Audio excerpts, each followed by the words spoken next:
Okay welcome दोस्तों, मैं अमोल कासर आपका स्वागत करता हूँ ज्यूरिस्प्रूडेंस के इंट्रोडक्शन लेक्चर में।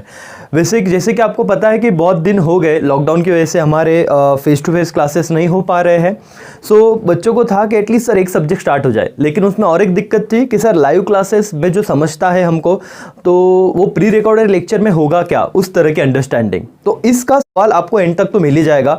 एंड जब तक ये लॉकडाउन का सिचुएशन है तब तक अगर हमारे 2-3 चैप्टर भी खत्म हो जाते इस तरीके से तो हमारी पढ़ाई रुकेगी नहीं, राइट। हमारा कुछ ना कुछ तो चालू रहेगा और जो चैप्टर हमारा खत्म होगा मैं आपका ऑनलाइन उस पे चैप्टर वाइज टेस्ट भी ले लूँगा करके।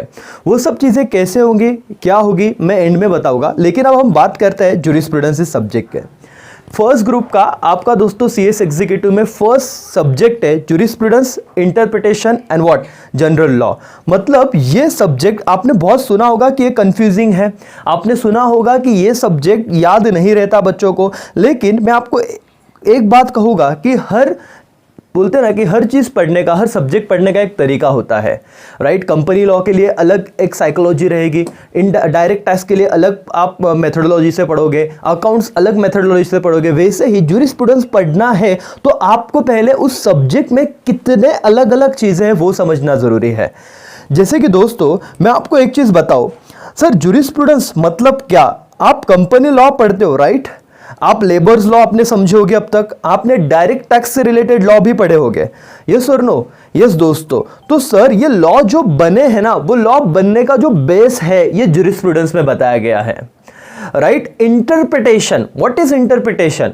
जैसे कि मैं हमेशा एग्जांपल में कहता हूं कि आपको मामू ने पकड़ा, राइट। कौन से मामू ने, तो फॉर एग्जाम्पल आपको जो आप 2 व्हीलर पे जा रहे थे तो पुलिस मामा ने पकड़ लिया और बोला कि हेलमेट नहीं पहना है।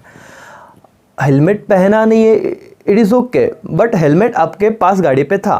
तो सवाल ये है, क्या लॉ में ये कहा गया था कि हेलमेट सर में ही होना चाहिए या आपके पास हेलमेट होना चाहिए। आप जब ड्राइव कर रहे थे आपके पास हेलमेट था, सिर्फ वो आपने पहना नहीं था। अब सवाल है 500 रुपये की पावती फाड़ने का।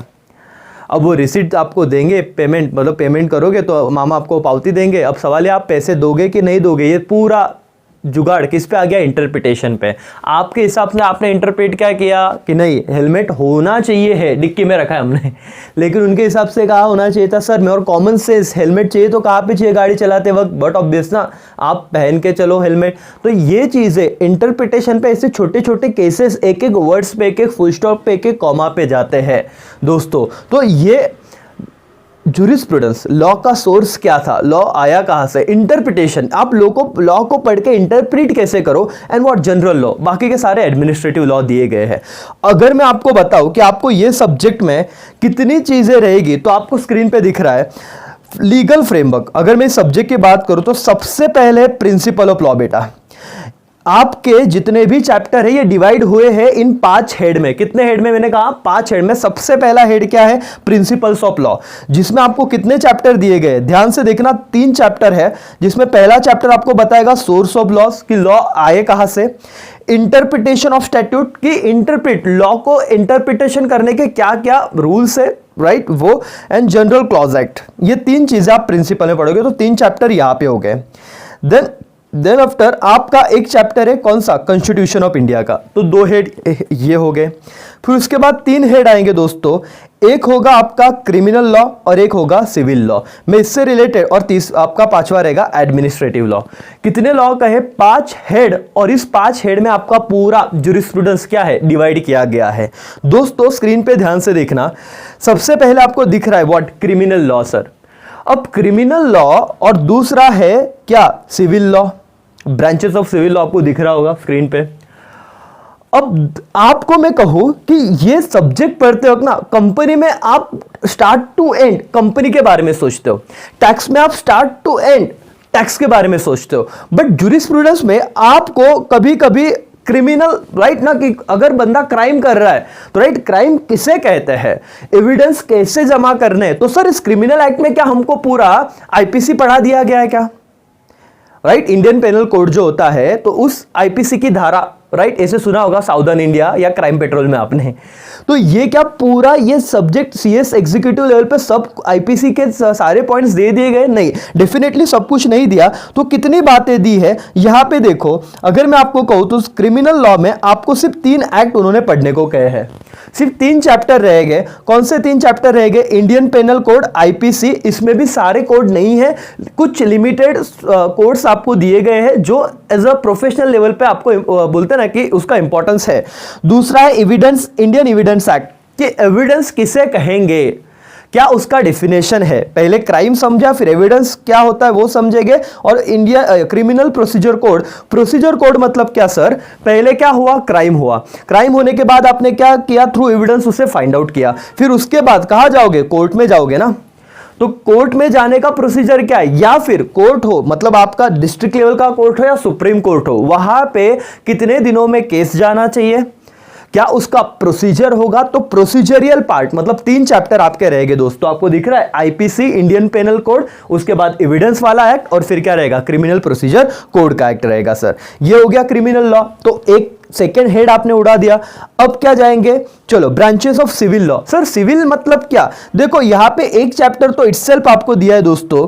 आपको यहां पे नाम दिख रहा होगा तो ध्यान से देखना। क्या? टॉर्ट, कॉन्ट्रैक्ट से हुए फ्रॉड, प्रॉपर्टी से रिलेटेड फ्रॉड, फैमिली डाइवोर्स हो गया, या फिर कोई हस्बैंड अपनी वाइफ को राइट टॉर्चर कर रहा है वगैरह वगैरह। ये जो बातें हैं जो क्रिमिनल में तो मैं मतलब उसे बाफिकेट नहीं कर सकता, बट फिर कौन सा रॉन्ग होगा वो तो सिविल रॉन्ग होगा। अब ये डेफिनेशन आपको कहां समझाएगी? तो पहला ही चैप्टर में भी टॉर्ट लेने वाला हूं, इसके बाद ये चैप्टर खत्म होने के बाद या फिर इंट्रोडक्शन खत्म होने के बाद। तो याद रखना, ये देखो ये जो हेडिंग है क्या? Civil wrong. आपको दिख रहा है दोस्तों? सिविल रॉन्ग में आपको 3 बातें दी है, यहां पे देखना। सबसे पहला कौन सा है? Law of tort. उसके बाद लिमिटेशन एक्ट। लिमिटेशन एक्ट में क्या दिया है सर? कि हर पॉइंट का बोलते हैं ना कि हर क्राइम को रिपोर्ट करने का एक टाइम होता है, राइट। आपने एक चीज सुनी होगी कि बैड डेट्स, राइट ना। बैड डेट्स मतलब क्या सर? मैंने उधार दिया, उसने नहीं चुकता है तो मेरा खत्म हो गया, मतलब पैसा वापस नहीं आएगा, नुकसान हो गया। तो मैं जब डेटर है उससे भी कितने समय तक पैसा मांग सकता हूं, इसका एक डेडलाइन दिया हुआ है लॉ ने। मेजोरिटी 3 साल होता है, कभी कभी 12 महीने, कुछ केसेस में 12 इयर्स भी है, प्रॉपर्टी के केसेस है। तो लिमिटेशन एक्ट में क्या आपको कार्यवाही करने का, क्राइम का रिपोर्ट करने का क्या लिमिट दिया है, ये इस एक्ट में बताया हुआ है। एंड एज यूजुअल जो वहां पे क्रिमिनल लॉ में आपने देखा था प्रोसीजर, वो था क्या था? Criminal procedure. ये क्या था? सिविल। ये क्या है? Civil procedure code. तो 3 चैप्टर वहां पे, 3 चैप्टर यहां पे। तो ऐसे आपके कितने? 6 चैप्टर आपको पढ़ने, ये 2 हेडिंग में। कौन से 2 हेडिंग में सर? ये कौन सा लॉ है आपका? एक तो क्रिमिनल और कौन सा? Civil law, right. तो ये 6 चैप्टर हो गए सर। फिर एक मैंने क्या कहा था आपको? कॉन्स्टिट्यूशन वाला पार्ट ना, वो बताता हूं। देखो कॉन्स्टिट्यूशन ऑफ इंडिया, जहां पे आपको आर्टिकल्स दिए हैं। लॉ में आप सेक्शंस में बात करते हो, कॉन्स्टिट्यूशन में हम आर्टिकल में बात करेंगे, राइट। तो ये आर्टिकल्स क्या होता है, कॉन्स्टिट्यूशन हमारा बना कैसे, बहुत इंटरेस्टिंग चैप्टर है दोस्तों ये, राइट। तो ये एक तीसरा हेड हो गया। उसके बाद 4th हेड आपका है क्या? Administrative law. Which law? Administrative law. Sir इसके अंदर क्या आएगा? अभी नाम से आपको समझता है एडमिनिस्ट्रेशन मतलब क्या? चीजों को संभालना, चीजों को अच्छी तरीके से मैनेज करना, राइट दोस्तों। तो ये जितने भी हमने लॉ पढ़े, क्रिमिनल पढ़ा हो या सिविल पढ़ा हो, राइट, तो उसके अंदर आपको यह समझाया गया कि स्पेशल कोर्ट्स क्या होते हैं, ट्रिब्यूनल क्या होता है कंपनीज एक्ट के अंदर, राइट ना। CLT आपने देखा होगा, company law tribunal. Special courts मतलब क्या? कि हमारे देश के जो बड़े बड़े कोर्ट्स हैं उन पे बहुत बर्डन है, ऑलरेडी बहुत सारे केसेस पेंडिंग है। तो क्यों ना अलग अलग स्पेसिफिक सेक्टर के लिए अलग अलग स्पेसिफिक कोर्ट्स बना दिए जाए। तो स्पेशल कोर्ट में आपको ये बताया किसका चैप्टर है? एडमिनिस्ट्रेटिव का। फिर इंडियन स्टैंप एक्ट का क्या इंपॉर्टेंस है, रजिस्ट्रेशन का क्या इंपॉर्टेंस है, arbitration and conciliation. Sir arbitration समझता है ना। मैं एग्जाम्पल देता हूं, देखो मुकेश अंबानी और अनिल अंबानी, इनके जो प्रॉपर्टी का झगड़ा होता तो कोकिला बेन एज ए आर्बिट्रेटर, उनकी मम्मी आर्बिट्रेटर बनी थी। तो आर्बिट्रेटर कब बनता है, कंसिलिएशन क्या, ये समझना है। RTI right to information act क्या है, इंफॉर्मेशन टेक्नोलॉजी एक्ट क्या है। तो इतने करीब करीब 6 चैप्टर में आपका ये वाला पार्ट खत्म होता है। और ऐसे में कहूं तो आपका ज्यूरिस्प्रूडेंस इतना ही है।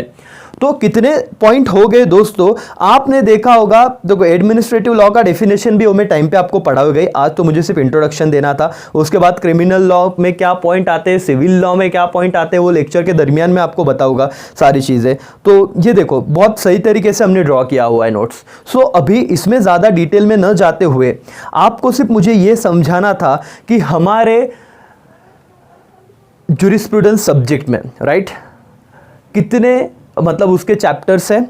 अगर मैं आपको चैप्टर्स की भी बात कराऊं तो यहाँ पे आप देखो,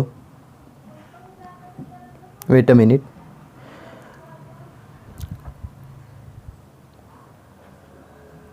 राइट, देयर आर 17 चैप्टर्स। कितने चैप्टर है? 17 चैप्टर है। और 17 चैप्टर्स को अगर आपको मैं जूम करके भी दिखाऊं तो देखो चैप्टर नंबर 1, 2, 3 से लेके आपको चैप्टर नंबर 17 तक है। और ये 17 चैप्टर कितने हेड में डिवाइड हो गए सर? तो आपके 5 हेड में वो डिवाइड हो गए हैं, राइट। 6 चैप्टर तो मैंने क्रिमिनल मतलब 3 क्रिमिनल और 3 सिविल में आपको बता दिए। सो ये था अपना ओवरऑल सब्जेक्ट। कन्फ्यूजन बिल्कुल नहीं होगा, हम स्टेप बाय स्टेप जाएंगे दोस्तों। और सबसे पहली बात, मेरा एक यूट्यूब पे वीडियो भी मैंने अपलोड कर दिया था कि ABC एनालिसिस है उसमें, कि प्रीवियस एग्जाम पेपर को ध्यान में रखते हुए, तो स्मार्ट वर्क डेफिनेटली होगा और हम पूरी मेहनत लेंगे आपकी बैच पे। जैसे कि मैं, जो आपको पता होगा शायद मैंने 11th 12th के जो भी ऑनलाइन क्लासेस चालू किए वहाँ पे भी हम ऑनलाइन टेस्ट ले रहे हैं। तो वो कैसे सर ऑनलाइन टेस्ट होगा, या क्या हमारा इंटरैक्टिव रहेगा क्या? तो अभी जितना आपको समझ में आया, डॉट का मेरा लेक्चर देखिए, अगर आपको वो समझता है तो ही हम आगे कंटिन्यू करेंगे, नहीं तो फिर है ही अपना फेस टू फेस तो होने ही वाली बैच, राइट। चलो, thank you so much, bye bye, take care, जय हिंद, जय भारत।